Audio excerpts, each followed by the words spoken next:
मालिक तेरे बंदे हम, ऐसे हो हमारे करम।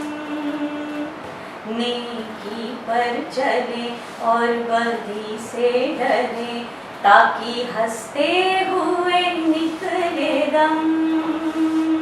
ऐ मालिक तेरे बंदे हम, ये अंधेरा घना छा रहा, तेरा इंसान घबरा रहा।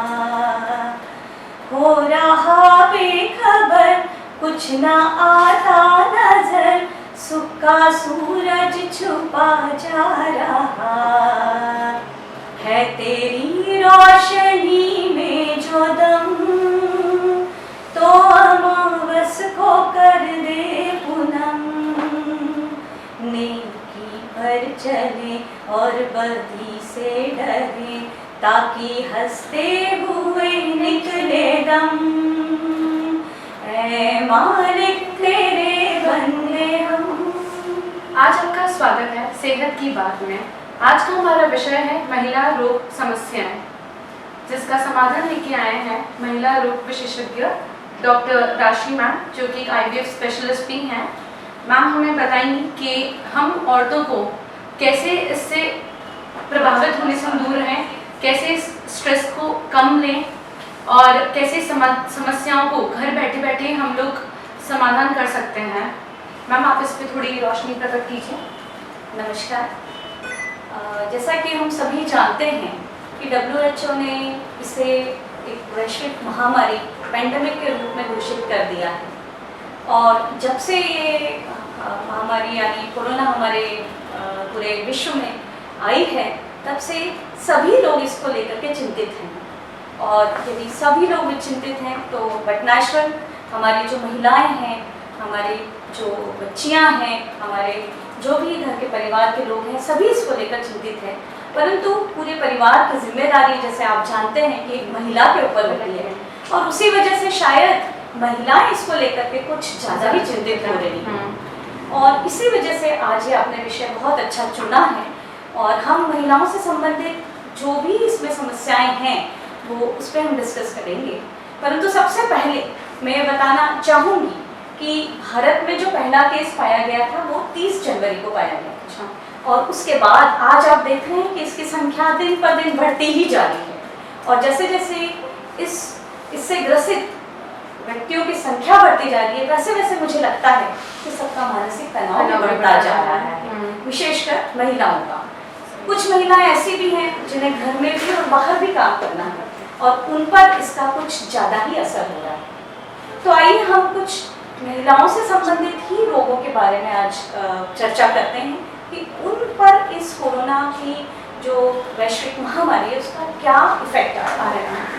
तो इसमें मैं सबसे पहले बताना चाहूँगी कि हमारे पास भी ऐसे कई मरीज होते हैं जिन्हें अलग अलग तरीके की समस्याएं होती हैं।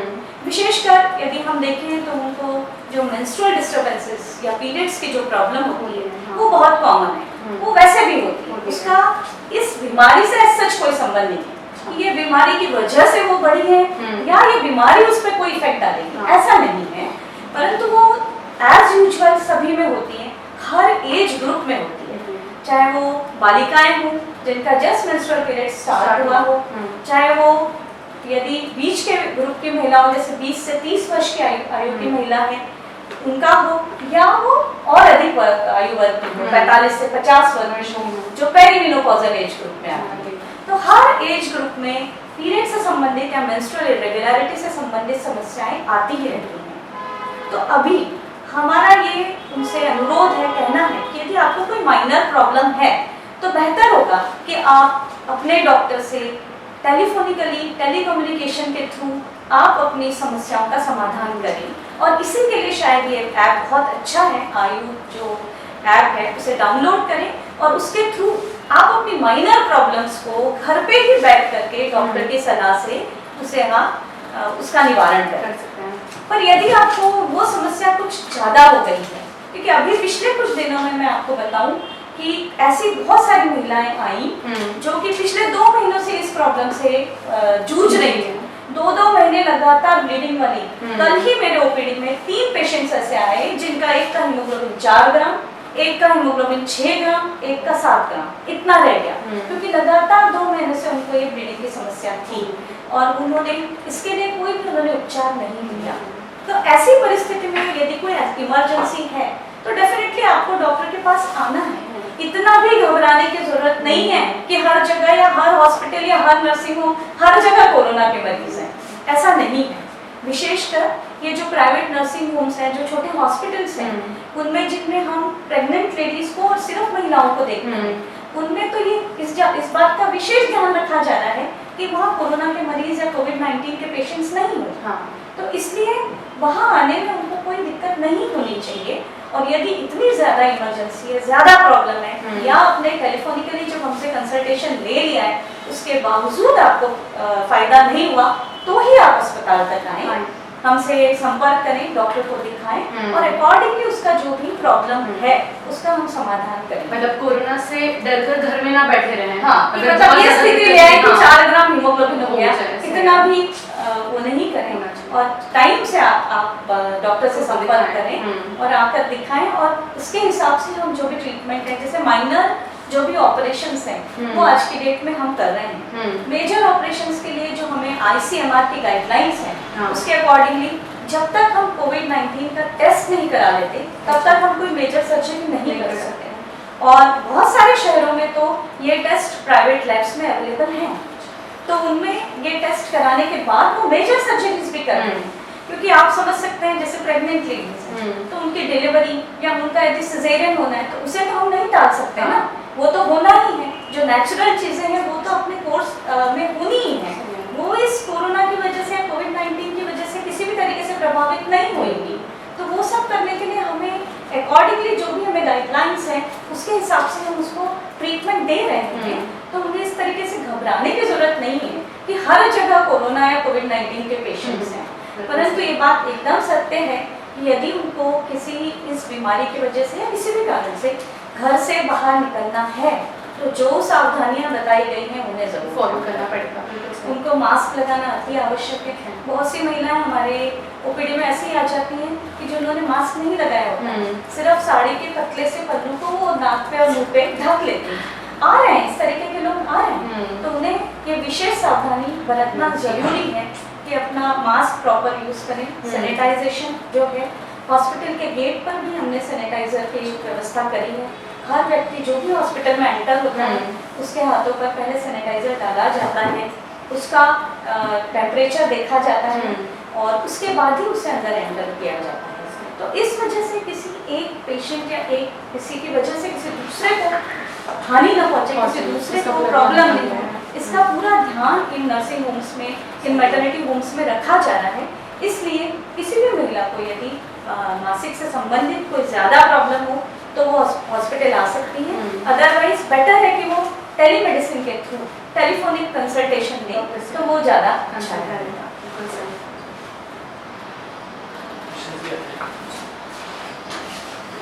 मुझे लगता है किसी ने कोई सवाल पूछा है आपसे। हाँ जी, वर्किंग वुमेन होने की वजह से वेट बहुत बढ़ रहा है, थायराइड बढ़ रहा है, क्या करें, मेंटली स्ट्रेस बहुत रहता है। तो इसका मतलब ये है कि आप वर्किंग लेडी हैं और आज आप घर में बैठे हैं, तो आपका उतना वर्कआउट नहीं हो पा रहा है। तो जब हम हमेशा ही सेहत की बात करते हैं तो हम ये कहते हैं कि आपको अपना सेहत का, चाहे आप घर में हो चाहे वर्किंग प्लेस में हो, ध्यान रखना बहुत ज़रूरी है। और आप मानसिक तनाव की बात करते हैं तो इस समय तो आपको बराबर योगा, प्राणायाम, ध्यान, और आपके घर में ही अभी इतना काम है। जहाँ तक मुझे लग रहा है कि आज तो हर महिला इस कार्य से जूझ रही है कि आपके घर में काम करने वाले लोग नहीं आ रहे हैं, आपको झाड़ू पोछा बर्तन से लेकर सारे काम करने, तो आप उन कामों को अच्छी तरीके से करें।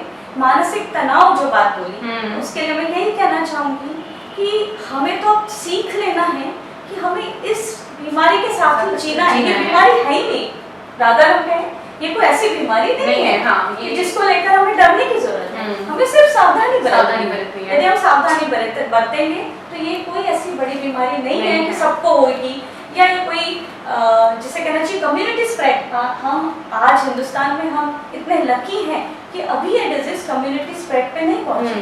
कम्युनिटी स्प्रेड का अर्थ ये होता है कि आप ऐसे वातावरण में रह रहे हैं जहाँ ना तो कोई इन्फेक्टेड पेशेंट है, ना कोई और कोई है, तो भी आपको इन्फेक्शन हो रहा है। मतलब इट इज ऐसा कि सिर्फ ड्रॉपलेट्स के थ्रू नहीं, पूरा एयर में ही ये इन्फेक्शन है। That is community spread. तो हम लकी हैं कि हिंदुस्तान में अभी कम्युनिटी स्प्रेड नहीं है। तो मानसिक तनाव किसी भी तरीके का नहीं रखें। आप अपने दिनचर्या पे ध्यान दें, बराबर आप अपना व्यायाम करें, योगा करें, ध्यान करें।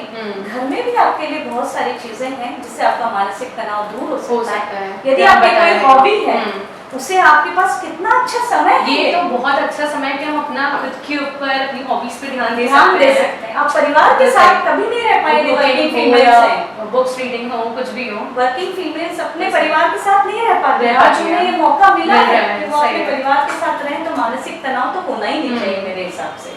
बिल्कुल सही।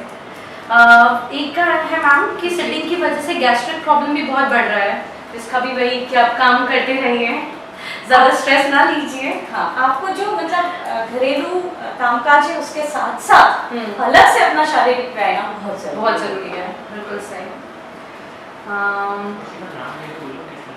जया वर्मा जी ने पूछा है, क्या कोविड का इम्पैक्ट हमारे बेबी पर भी आ सकता है क्या?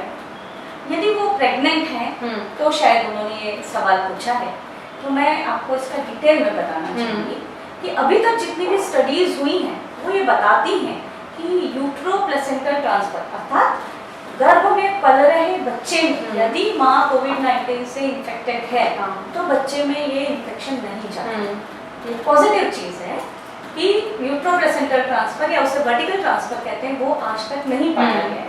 और दूसरी चीज़ कंजेनिटल मॉर्फॉर्मेशन, टेरिडोजेनिक इफेक्ट, अर्थात कभी कभी कुछ बीमारियां ऐसे होती, जैसे आपने सुना होगा कि यदि प्रेगनेंसी के दौरान रुबेला हो जाए या और कोई वायरल डिजीज हो जाए तो बच्चे के कुछ अंग जो हैं वो डेवलपमेंट में उसमें कुछ प्रॉब्लम आ सकती है। लेकिन ये जो कोरोना है या कोविड-19 है उसमें इस तरीके का कोई भी प्रॉब्लम नहीं पाया गया, मतलब कोई भी कंजेनिटल मॉर्फॉर्मेशन नहीं होता।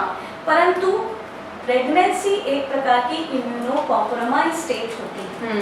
प्रेगनेंसी अपने आप में हाई रिस्क है, इसलिए प्रेग्नेंट लेडीज को विशेष ध्यान रखने की जरूरत है।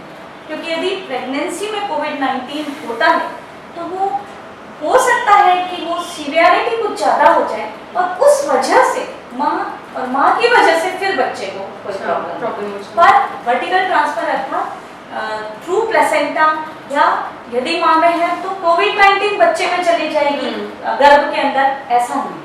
तो गर्भवती माओ को कैसे अपना ध्यान रखना चाहिए मैम घर पे रहकर? ये बहुत अच्छा सवाल आपने पूछा कि गर्भवती माओ को ज़्यादा करके सबसे इम्पोर्टेंट बात जो मैं बताना चाहूँगी वो है कि उनको अपना खान पान जो है उस पर बहुत ज़रूरी है ध्यान रखना। फ्रेश खाएं, ताज़ा खाएं, ताज़ी चीज़ें लें, घर पे बनी हुई चीज़ें खाएं, बाहर से किसी भी चीज़ का उपयोग न करें। फल सब्जियां, ऐसा कुछ लोगों का सोचना है कि फल सब्जियों में भी कोविड-19 इन्फेक्शन हो सकता है, ऐसा नहीं है। प्रॉब्लम ये है कि जो सब्जी वाले के ठेला है उस पर 10 लोग उस सब्जी को हाथ लगाते हैं। वो जब लेते हैं तो उसको एक एक चीज़ को उठा के देखते हैं, वो एक बहुत बड़ी समस्या है। तो इसलिए आप जब भी फल सब्जी कुछ भी बाहर से लाएं तो उसे प्रॉपर तरीके से उसको डिसइंफेक्ट करें। आप गर्म पानी में जो अपना खाने का सोडा होता है उसे डालें और वो सब्जियों को डालें, कम से कम 15-20 मिनट आधा घंटा तक उसमें पड़ा रहें और फिर उन सब्जियों का उपयोग करें, तो आपको किसी भी तरीके के इन्फेक्शन की कोई प्रॉब्लम नहीं होगी। इसके अलावा जो गर्भवती स्त्रियां हैं उनको जैसे रेगुलर एंटीनेटल चेकअप्स, मतलब डॉक्टर के पास जाना पड़ता है। नॉर्मली ये होता है कि 7th मंथ तक उन्हें महीने में एक बार दिखाना होता है। 7th मंथ से 9th मंथ स्टार्टिंग तक उन्हें हर 15 दिन में दिखाना होता है और 9th मंथ के स्टार्टिंग के बाद हर वीक दिखाना पड़ता है। लेकिन अब इसके चलते हम सभी गर्भवती महिलाओं को ये सलाह दे रहे हैं कि वो जितनी उनके एंटीनेटल विजिट्स जरूरी है उनके लिए ही आए। अपनी माइनर प्रॉब्लम को अपने गायनेकोलॉजिस्ट के साथ वैसे ही जैसे अभी मैंने पहले समझाया आपको, टेलीफोनिकली आप संपर्क करें, उनसे उनका समाधान पाएं। फिर भी आपको कोई प्रॉब्लम होती तो दिखाएं। 19 हफ्ते पर बच्चे के जो पूरी शारीरिक रचना को देखने के लिए सोनोग्राफी होती है वो जरूरी, वो करा लें और साथ में मैंने भी सीखना है। तो अपनी एंटीनेटल विजिट्स भी वो लिमिट कर सकती हैं और घर में ही इस चीज़ का ध्यान रख सकती हैं। मैम नीरज सोनी जी का सवाल है, मेरी वाइफ की दिन में रोज पीठ में दर्द रहता है, काम करते करते डर उन्हें लेटना पड़ता है, फिर उन्हें लेटना पड़ता है, काम करते करते पीठ में दर्द रहता है। इसका अर्थ ये है कि उन्हें इतना काम करने की बहुत सी महिलाएं जिन्हें आदत नहीं है और अब चूंकि उन पे इतना लोड पड़ा है हाँ। तो उनको, तो फिर यही मैं बताऊंगी कि आपको अपना शारीरिक जो अपना वो है शरीर जो है आपका, आपकी सेहत जो है उस पर आपको विशेष ध्यान रखना है। अच्छा, ठीक है। आपको आपके शारीरिक व्यायाम रोज करने हैं, आपको ध्यान, मेडिटेशन, अपना मानसिक संतुलन, सभी चीजों का विशेष ध्यान रखना है। अमिता जी का सवाल है, मैम मेरी कमर में दर्द रहता है, वाइट डिस्चार्ज भी है, कमजोरी भी बहुत रहती है। अच्छा, यदि उनको वाइट डिस्चार्ज की प्रॉब्लम है उसके साथ कमर में दर्द है तो हो सकता है कि कोई उनको पेल्विक इन्फेक्शन हो, मतलब आपके पेल्विक ऑर्गन जो जरानाम है उसमें किसी इन्फेक्शन की वजह से भी वाइट डिस्चार्ज हो सकता है।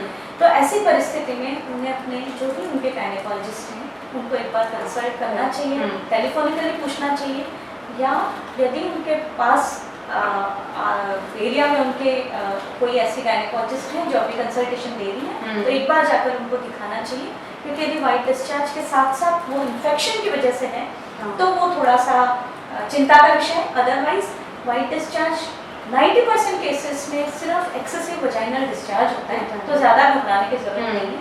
और कमर दर्द का तो सर्वाधिक अच्छा जो उपाय है वो है आपकी प्रॉपर एक्सरसाइजेस, और उसमें भी यदि आप रेगुलर सूर्य नमस्कार जैसी एक्सरसाइजेस करें तो मुझे लगता है कि कमर दर्द, पीठ दर्द, जगह जगह जो आपके दर्द होते हैं वो काफ़ी आपको फायदा होगा। और आज जब ये स्थिति है तो बहुत सारे लोगों ने ऑनलाइन योगा क्लासेस, ऑनलाइन बहुत सारी चीज़ें आपको अवेलेबल है, तो आप कृपया इस पे ध्यान दें, अपनी सेहत पे ध्यान दें, तो इन सब चीज़ों से आपको मुक्ति मिल सकती है। अर्पिता सिंह जी का सवाल है, लॉकडाउन के बाद से ब्लीडिंग इंक्रीज हो गई है, क्या हुआ है, ये प्रॉब्लम है या नॉर्मल है ये? देखिए, लॉकडाउन का मैंने पहले भी समझाया कि मेंस्ट्रुअल साइकिल से कोई संबंध नहीं है, नॉट एट ऑल। वो तो अपना नेचुरल पूरा जो शरीर का है उसकी वजह से आपको पीरियड्स आता है। तो ये लॉकडाउन की वजह से आपका ब्लीडिंग इंक्रीज हुई है, ये तो बिल्कुल असंभव सा है। पर हो सकता है कि कोइंसिडेंस हो कि लॉकडाउन हुआ और उसके साथ आपको ये प्रॉब्लम हुई है। लॉकडाउन से मैम टेंशन या स्ट्रेस की वजह से फिर ऐसा कुछ? मेंटल स्ट्रेस की वजह से ब्लीडिंग बहुत ज़्यादा होने की संभावना तो बहुत कम होती है ना। तो फिजिकली यदि आपको कोई प्रॉब्लम है उसकी वजह से आपको ये कोइंसिडेंस हो गया हो तो आपको हो सकता है कि एक्सेसिव ब्लीडिंग हो। पर यदि ब्लीडिंग सिर्फ पीरियड के दौरान हो रही है, प्रोलॉन्ग हो रही है, ये दोनों में अंतर होता है। क्योंकि सिर्फ पीरियड के दौरान ज़्यादा ब्लीडिंग होती है तो आप कोई सिंपल सा हीमोस्टैटिक जैसे ट्रांसएक्समिक एसिड, फेनेक्सा नाम का टैबलेट आता है, वो ले सकते हैं, या टेलीफोनिकली अपने गायनेकोलॉजिस्ट से कंसल्ट कर सकते हैं। इसके लिए आपको ज़्यादा वरी होने की जरूरत नहीं है। सही है मैम। इनके बहुत क्वेश्चन आ रहा है हमारे लोगों से। बिदुल जी का है कि एसिडिटी की प्रॉब्लम भी बहुत बढ़ गई है, क्योंकि डेली रूटीन हमारा चेंज हो गया है, तो ऐसे टाइम पे क्या करना चाहिए? आपको रूटीन को बहुत ज़्यादा रेगुलर करना चाहिए। ऐसा नहीं है कि आपका लॉकडाउन है, आप घर में बैठे हैं तो आपको सिर्फ बैठ के रहना है। आपको इस चीज़ पे ज़रूर ध्यान देना है कि आप जैसा जब बाहर जाते थे, बाहर काम करते थे, तब आप जितना वर्कअप करते थे, जितना आपका फिजिकल लेबर था, वो आज कर पा रहे हैं। तो आपको अभी तो इतना अच्छा समय है, आज बच्चों के साथ आप शाम को अपने टेरेस पे, अपनी छत पे बैडमिंटन खेल सकते हैं, आप छत पे ही वॉक कर सकते हैं। वापस मैं वही कहूँगी कि शारीरिक व्यायाम है, योगा है, इन सब पे ध्यान दें। और एसिडिटी का एक कारण ये भी हो सकता है कि खान पान, यदि आप घर में बैठे हुए हैं और आपका ये फिजिकल वर्क बिल्कुल कम है तो बेहतर होगा कि आप थोड़ा सादा सिंपल सा खाना खाएं, गरिष्ठ और ज़्यादा तला भुना खाना न खाएं, तो उससे आपको एसिडिटी की प्रॉब्लम कम होगी। बिल्कुल। साधना जी का सवाल है, मैम मेरी शादी को 4 साल हो गए हैं, बेबी नहीं है जी, तो क्या करना चाहिए अभी फैमिली प्लानिंग के लिए, फिर आगे हमें सोचना चाहिए या नहीं सोचना चाहिए? बिल्कुल बिल्कुल। ये है कि जिनको इनफर्टिलिटी है, जिनके पास बच्चे नहीं है, वो इसको प्लान कर रहे हैं। तो देखिए, 2 प्रकार के लोग हैं। एक तो वो है कि जो ट्रीटमेंट में ऑलरेडी चल रहे हैं, जिनका ट्रीटमेंट चल रहा है, तो उनका यदि ट्रीटमेंट चल रहा है तो हमको वो ट्रीटमेंट को इस तरीके से डिसाइड करना है कि अभी इस कंडीशन में हम कितने लेवल तक ट्रीटमेंट दें। क्योंकि हम अभी, जैसे मैं इनफर्टिलिटी स्पेशलिस्ट हूँ, आईवीएफ स्पेशलिस्ट हूँ, एआरटी स्पेशलिस्ट हूँ, तो अभी जो स्थिति है उसमें प्रॉब्लम ये आ रही है कि ना हमको मीडिया मिल पा रहे हैं, ना हमको हार्मोन के इंजेक्शन ट्रांसपोर्ट की वजह से भी बहुत दिक्कत है। तो जो सिंपल ट्रीटमेंट है वो तो हम फॉलो कर रहे हैं। तो यदि इनकी ये समस्या है कि इनको 4 साल हो गए हैं और इनको बच्चे नहीं हैं और ये फैमिली प्लान करना चाह रहे हैं, इशू प्लान करना चाह रहे हैं, तो ये अपनी समस्या को लेकर के किसी भी स्पेशलिस्ट से मिल सकते हैं और उसके अकॉर्डिंगली जो बेसिक इन्वेस्टिगेशन है वही करा लें। हो सकता है उसमें इनकी समस्या का समाधान हो जाए। अच्छा, वर्षा जी का सवाल है, मैं 2 महीने से खुजली से बहुत परेशान हूँ, प्लीज अब मेरी समस्या का समाधान कीजिए। सबसे जरूरी हाइजीन, वजाइनली जो आपको हाइजीन है उसको प्रॉपर रखना है। उसके लिए जो वजाइनल वॉश होते हैं जो पीएच को बैलेंस करते हैं उनका रेगुलर यूज करें। और यदि कोई इस तरीके का प्रॉब्लम लग रहा है जैसे फंगल इन्फेक्शन वगैरह, तो फिर एंटी फंगल क्रीम या एंटी फंगल जो ट्रीटमेंट होते हैं वो अपने डॉक्टर से कंसल्ट करके टेलीफोनिकली वो ये ट्रीटमेंट ले सकते हैं। मैम ये पूछना चाहूँगी, पीसीओडी, रजनीश खाड़ा जी का क्वेश्चन है, पीसीओडी और सोरिया की प्रॉब्लम है, साइक्लिंग 5 से 10 दिन पहले ही हो जाता है।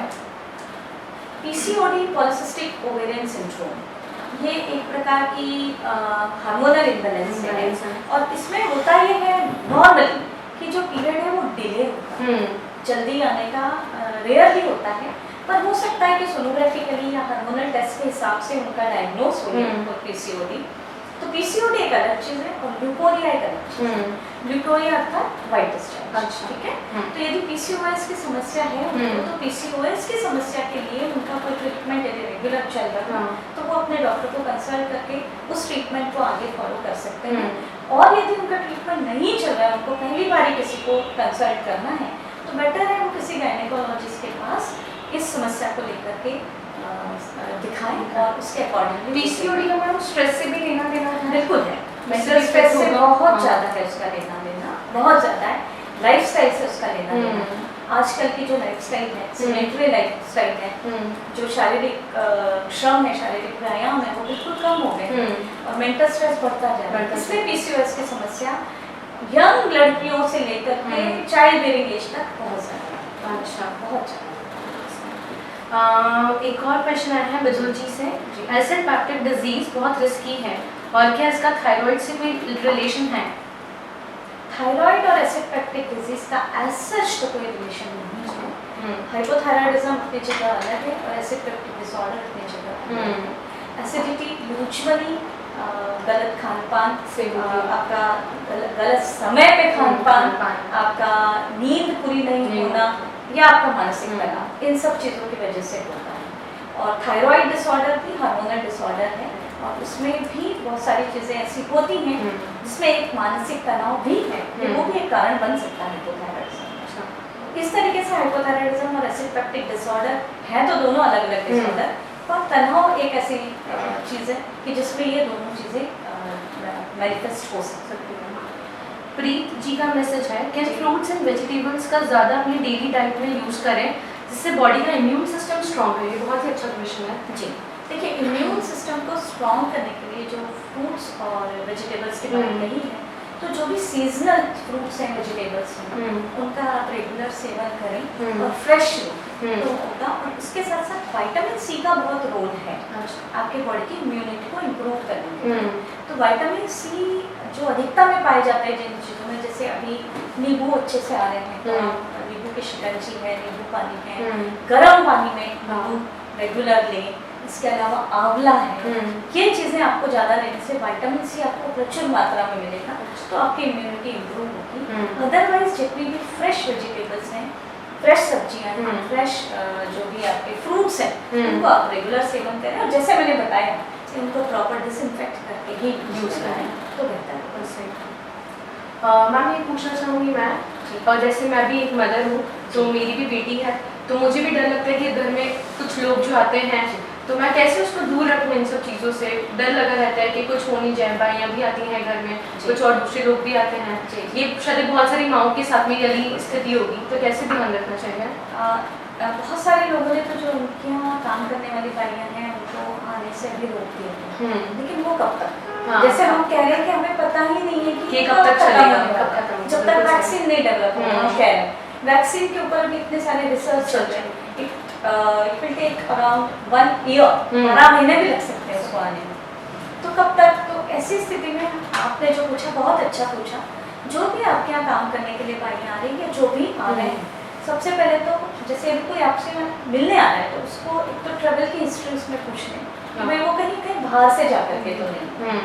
दूसरा चीज़, उन्हें अच्छा लगे बुरा लगे, उनको सैनिटाइज मतलब आप दें उनको बोले कि आप प्रॉपर अपने हाथों को सैनिटाइज करके ही उसके अंदर आए। मास्क उन्होंने पहना हुआ है कि नहीं। अब रही बाइयों की बात, क्योंकि वो तो आपके घर के अंदर आएंगे काम करने, तो उनको भी आप यदि उनके पास नहीं है तो अपने पास से मास्क प्रोवाइड करें।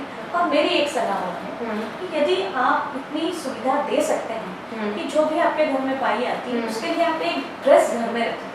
अच्छा, तो वो पूरा अपना ड्रेस चेंज करें आपके घर पे आए, जो मास्क को वहाँ से पहन करके आए उस मास्क को निकाले, दूसरा मास्क लगा ले, हाथ पैर बाहर ही धोए घर के बाहर ही, फिर अंदर आए आपका काम करें। जाते समय फिर वो चाहे अपने ही ड्रेस को अपने ही मास्क को पहन करके।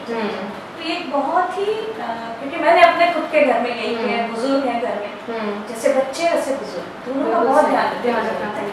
तो हमने इसी तरीके से किया है, क्योंकि कब तक आप जो वर्किंग लेडीज हैं आज उन्हें ज्वाइन भी करना पड़ रहा है, वापस ऑफिसेस खुल रहे हैं, हमारे जैसे लोग हैं जिन्हें कंटिन्यूस काम करना ही है, उनके लिए थोड़ी समस्या हो जाती है। तो इस तरीके से आप मैनेज कर सकते हैं। जया वर्मा जी का क्वेश्चन है, फ्रूट्स पकाए नहीं जाते तो क्या सेफ है खाने के लिए? कोरोना के टाइम पे वेजिटेबल्स फिर भी बॉईल हो जाते हैं। नहीं, मैंने जैसे बताया ना कि सब्जियों और फलों के अंदर कोविड-19 या कोरोना वायरस नहीं है, पर जो मैंने क्या बताया, लोग अलग अलग लोग उसको हाथ लगा रहे हैं, उसकी हमें ज़्यादा चिंता है। इसीलिए कोई भी फलों से आप डिसइंफेक्ट कर ले, जैसे मैंने बताया, अपना खाने का सोडा डाल के गर्म पानी में उसको रख दे 15-20 मिनट तक, फिर अच्छे से धो के फिर हम यूज़ करेंगे, कोई प्रॉब्लम नहीं। मंगल सिंह जी का क्वेश्चन है, मैम हमारी भाभी साहब को स्टमक में पेन होता है, ज़मीन पर बैठते हैं, सोनोग्राफी करा ली, उसमें यूट्रस में हल्का गिठान टाइप बताया गया है, उससे कोई प्रॉब्लम है क्या? करीब 4-5 दिन से है। एक्चुअली अब जैसे इन्होंने बोला कि उनको गठान बताई गई है, तो गठान अलग अलग तरीके की होती है, इसमें क्लियर नहीं हुआ है, फाइब्रॉइड होता है, ओवरी में सिस्ट होता है, किस तरीके की गठान है एक तो उस पर निर्भर करेगा, और उस गठान की वजह से बैठने में पेन होता है ऐसा तो संभव है नहीं। हो सकता है कोई और कारण है, और गठान यदि छोटी सी बताई है और उसकी वजह से उन्हें कोई मेंस्ट्रुअल प्रॉब्लम नहीं है, एक्सेसिव ब्लीडिंग, मेनोरेजिया या और कोई प्रॉब्लम नहीं है, तो मुझे लगता है उस गठान को लेकर ज़्यादा चिंतित होने की जरूरत नहीं है। और क्या मैम आपकी तरफ से और क्या ऐड करना चाहेंगे जिससे और वुमेन या कोई भी माँ अपने बच्चे का, खुद का, दोनों का ध्यान रख सकें, बुजुर्ग महिलाएं भी अपना ध्यान रख सकें? जी जी, तो मैं एक्चुअली चाहूँगी कि मैं प्रेग्नेंट फीमेल्स के बारे में मैं थोड़ा बता दूँ कि प्रेग्नेंट लेडीज़ को, जैसे मैंने बताया कि एंटीनेटल विजिट्स को थोड़ा लिमिट करना है, घर में ही अपने बच्चे के मूवमेंट्स का ध्यान रखना है, यदि आवश्यकता है, कोई प्रॉब्लम है तो डॉक्टर्स के पास जाएँ, अदरवाइज उनको 19 से 20 हफ्ते पे जब बच्चे की संरचना देखी जाती है तब एक सोनोग्राफी के लिए अवश्य उनको जाना चाहिए, उनको अपना वैक्सीनेशन प्रॉपर करवाना है, ये उनको ध्यान रखना है। और डिलीवरी के समय जैसे हम जानते हैं कि थोड़ी प्रॉब्लम आ रही है, तो ये है कि यदि उनको सिजेरियन पर जाना पड़ता है, ऑपरेशन पे जाना पड़ता है, तो कोविड-19 टेस्ट करा करके ही सिजेरियन करना है, कॉन्कस करना उचित समझ रहे हैं। परंतु कुछ जगह ऐसी, इवन हमारे भी शहर में प्राइवेट लैब्स में कोविड-19 टेस्ट नहीं हो पा रहा है, तो हम ये चीज़ देख करके कि वो एसिम्प्टोमेटिक है, उन्हें कोई सिम्टम्स तो नहीं, और फिर उनको डिलीवरी या ऑपरेशन के लिए देते हैं। यदि उनको कोई भी माइल्ड से भी सिम्टम्स दिखते हैं, उन्हें थोड़ा भी बुखार है, खांसी है, कोई भी तकलीफ है, तो वो जल्द से जल्द अपने किसी फिजिशियन या अपने आसपास किसी डॉक्टर के पास जाएं और कोविड-19 का टेस्ट करवाएं।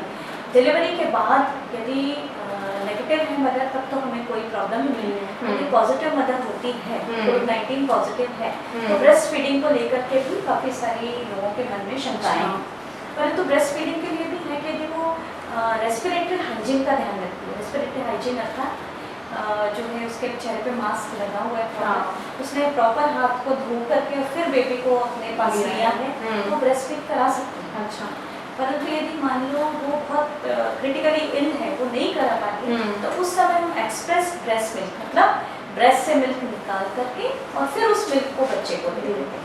तो इस तरीके से मैनेज होना है। लेकिन यदि एसिम्प्टोमेटिक है, उसको कोई प्रॉब्लम नहीं, तो ब्रेस्ट फीडिंग किसी भी तरीके से हार्मफुल नहीं है, अच्छे तरीके से वो अपना ब्रेस्ट फीडिंग करा सकती है। और ड्यूरिंग एंटीनेटल जो उसको देखना, मतलब ड्यूरिंग प्रेगनेंसी उसे जो जो ध्यान रखना है वो ध्यान उसे डिलीवरी के बाद भी रखना है। अच्छा। बच्चे को, किसी को भी बच्चे को यदि लेना है, खाना है, तो प्रॉपर हैंड वॉश करना जरूरी है। अपने आप को सैनिटाइजर से हाथों को क्लीन करना जरूरी है, तभी आप बच्चे को उठाएं, क्योंकि बच्चा बहुत ज़्यादा नाजुक चीज़ है और उसको हमें विशेष करके। इतने छोटे बच्चे में हम आ सकता है क्या कोविड-19? आया है। अच्छा, आया है। 3 दिन के बच्चे में भी कोविड-19 आया है, और वो माँ के मतलब गर्भ के अंदर नहीं आया है, वो डिलीवरी के बाद ही मदर को, ये वाली बात शायद मदर एसिम्प्टोमेटिक थी और मदर का कोविड-19 टेस्ट नहीं हुआ था। अच्छा। और उसके थ्रू वो बच्चे को गया, इसलिए ये समस्या आ सकती है। इसलिए हमें जो है रेस्पिरेटरी हाइजीन का प्रॉपर ध्यान रखना बहुत ज़रूरी है ड्यूरिंग ब्रेस्ट फीडिंग। ठीक है। और मैम अभी फैमिली प्लानिंग को और आगे ले जाना चाहिए हम लोगों को, जो लोग प्लान कर रहे हैं, या फिर थोड़ा हाँ, जैसे डिले कर देना चाहिए? जैसा मैंने बताया कि वैसे तो ये कोई कॉन्ट्राइंडिकेशन नहीं, और मैं आपको एक और बात बताऊं, मतलब सरप्राइज है हमारे लिए कि जब से ये लॉकडाउन हुआ है, हमारे बहुत सारे इनफर्टिलिटी के पेशेंट्स नेचुरली कंसीव हो गया। अच्छा। मे बी लॉकडाउन की वजह से बहुत सारे लोग रिलैक्स भी हो गए। ऐसा नहीं है कि मानसिक तनाव सिर्फ बढ़ा ही है, वर्क टेंशन खत्म हो गया है, घर में है, घर के माहौल में है, तो मेंटल स्ट्रेस अपने आप में इनफर्टिलिटी का एक बहुत बड़ा कारण है।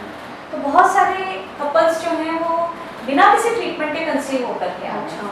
पर जहाँ तक इनफर्टिलिटी के ट्रीटमेंट की बात है, तो वो यदि डिफर थोड़ा 2-4 महीने और कर सकते हैं तो बेहतर रहेगा, क्योंकि प्रेगनेंसी हाई रिस्क ग्रुप में आती है। तो यदि अभी प्रेगनेंसी होती है तो थोड़ा उनको ध्यान ज़्यादा देने की जरूरत पड़ेगी। परंतु फिर से वही बात आ रही है कि अभी हमको ये पता ही नहीं है कि बीमारी कब तक चलेगी, तो हम कब तक इस ट्रीटमेंट को रोक के रखें। इवन ART स्पेशलिस्ट जो असिस्टेड रिप्रोडक्टिव टेक्नोलॉजीज जैसे IVF स्पेशलिस्ट हैं, वो भी अब इस पर चर्चा कर रहे हैं कि हमें इस ट्रीटमेंट को अब चालू कर देना चाहिए।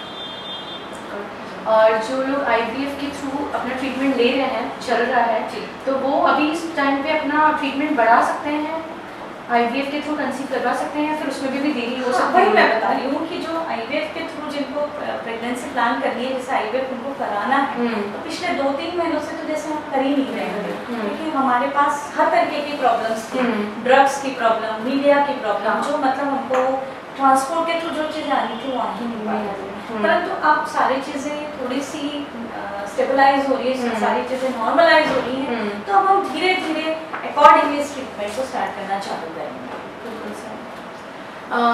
मैं यहाँ पर कंक्लूड करना चाहूँगी कि हम लोगों को, महिलाओं को बिल्कुल डरने की ज़रूरत नहीं है। हम घर बैठे बैठे खुद का बहुत अच्छे से अपने परिवार का ध्यान रख सकते हैं।